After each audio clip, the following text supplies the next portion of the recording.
Hey guys, this is Tony with MagMonkey's Airsoft here. Today I've got another how-to video for you. Today I'll be cleaning and taking apart as well as lubing a 1911 made by Tech. It's a single stack 1911. Mag for it's right on over here. So first things first, we make sure the weapon's clear. And we will find the little notch. There's a little notch right here. You don't want to ever go all the way back to the slide catch, just like the last 1911 video I showed you. You're going to find that notch, push that down, and that's going to come out pretty easy. Then the slide should just pop right off. And you've got your lower and your upper. To further disassemble the slide, you're going to take this out along with the spring. You can actually separate the two pieces so that you can go ahead and do that. Next step is to take this little lovely piece out, and then you twist this off. Comes right on out. And then you are going to slide the inner and outer barrel assembly through the front. This particular model also does not allow for separation between the inner and outer barrel. But you can kind of see that there's some grease and sludge in there that's going to need to be cleaned up. So let's go ahead and get cleaning. Just going to kind of wipe everything down, make sure that there's not too much gunk on it. You can see that stuff is already coming off. You can also make sure that you're doing this anytime that you fire the gun, even if it's only once. You'd be surprised how dirty it can get. Just kind of like a real firearm, you would want to treat it pretty well. Anytime you fire it, clean it, lube it, put it back together. And like I said, or I'm sorry, I didn't say it on this video, this is not a full takedown. I am not comfortable with taking the entire lower receiver apart down to the sears and whatnot. That would be more, in my mind, a deeper clean. But this is something I do anytime that I use a gun, anytime I get a gun new. If I get it used, I always want to do this before ever using it in a game, because you just don't want to take anyone's old gun out and expect it to work. You always want to make sure you've done what you can do to make that gun functional before you trust yourself on it. Sidearms for people tend to be a weapon of last resort or a weapon to clear rooms with. There's many uses for sidearms. Some people do run them as primaries. I've done that myself. I have to say it's a lot of fun. If you haven't done it, you should definitely give it a shot. But you definitely want to make sure that if it is a backup weapon for you, that obviously that your backup needs to work. Otherwise it defeats the point of having it, so there is that. Definitely want to do this. Hop-up unit is located right here. It's this little flywheel. You can adjust it with a nail or a small screwdriver. It's pretty easy. Pulling it back, I think it sets it up. Pushing it down forward like that makes it down. Generally keep mine a little bit more towards the back as I run a heavier weight BB in my gas pistols. I highly recommend that you do that, just for more consistency, as well as extending your range. Yeah, you have a decrease in velocity, but honestly that's worth it for the range. Plus, it's a gas blowback pistol. It's not going to be shooting super fast anyways, so I'd rather have the range, in my opinion, but that's just me. Definitely wouldn't recommend using anything less than a 2.5. I generally use 2.8s both in my rifle and in my pistols. But I've seen people and have had teammates too that go up a step to like 3s or 3.2s. So it's definitely something you can do. It's just a matter of what your personal preferences, what your budget for BBs are, etc., etc. So basically you're just going to clean everything as you would normally, get all the gunk off of there, even the little parts like this. The springs, you definitely don't want to put too much tension on.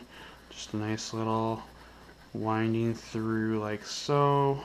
We'll take care of most of the gunk. If it's really dirty, I'll give it a second run through, which it's actually fairly dirty, so I'm going to go ahead and give it another run through just to get any excess gunk off. of it, and voila. Still got the lower receiver to clean. You know, definitely don't be frugal on the paper towels. I'm just trying to be a little eco-friendly here, as I have 2 other pistols to clean this evening. So yeah. So basically you're going to just clean it until you can't see any gunk coming off of it anymore. Make sure you get your fingers down in there, get it into the nooks and crannies and stuff. You know, someone with smaller fingers than you, awesome. This is a great time to have them help you. No, really, like, kids are awesome for cleaning some of the stuff. They really are. Do a great job because they can get into the tighter places that I can't. However, for that, you can also use Q-tips to get down in there. I also recommend that you use Q-tips, which I'm going to do it right now while I've got the barrel apart, to clean your barrel. Just be gentle when you're going at it from this direction, because you're going to have your hop-up rubber there, and you definitely don't want to tear that, so just be gentle. Get it cleaned out. See, yeah, there's plenty of gunk in there. Definitely recommend that you clean both sides of the barrel. You'd be surprised. Yeah, see, you get some gunk off even the front, and all the action's happening back here. So, highly recommend that you do that. You know, do not, though, under any circumstances, put any oil of any kind down your barrel. Yes, it might make it shine and look pretty clean. I'd rather have a slightly dirty barrel than to put lube in there, because it will help swell the hop-up bucking like you would not believe. And a swollen hop-up bucking equals bad news. You can have jams. With that leads to major malfunctions mechanically within the gun. You don't want to do that, okay? Just take my word for it. I've broken enough of these things to know. Now I've got everything all together. I'm going to start with my dry lube, or not my dry lube, but my direct applicant lube, not the spray stuff. First, doesn't really matter which order you do it in, and you don't want to douse this thing in it. You just want to put enough that it's going to nice and easily slide and glide over the other metal parts.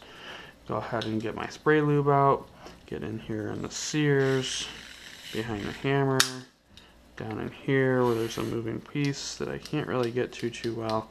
Just give it a little dampness, make sure everything's flowing the way it should, work it into the safety, and yeah, that's pretty much all I'm going to do as far as lube. I don't want to over lube it. So yeah, to put it back together, same process in reverse. You're going to have your outer barrel and inner barrel assembly go in first. Then you're going to follow it up by this wonderful little thing that twists on. It's pretty easy, goes on like so. Then you got this guy, slides in right here. You got your spring, it slides in along with the guide rod. This one does not have anything directly connecting to it, just kind of sits up against it. That's not something I'm too super crazy about, but hey, whatever gets the job done, right? And then you're going to line things up. Make sure that you line up everything again. Take your piece, put it back in the hole, and voila, there you have it. Just do a little quick wipe down on the outside, get any excess lube or grease off, and there you have it. That is how you clean, take apart, and lube your WeTech 1911. Thanks guys for watching. Hope you enjoyed the video. Please feel free to leave a like, a subscribe, and check out the other channel. We have an edited videos channel as well as this raw videos channel, and give our Facebook page a like. Thanks for watching.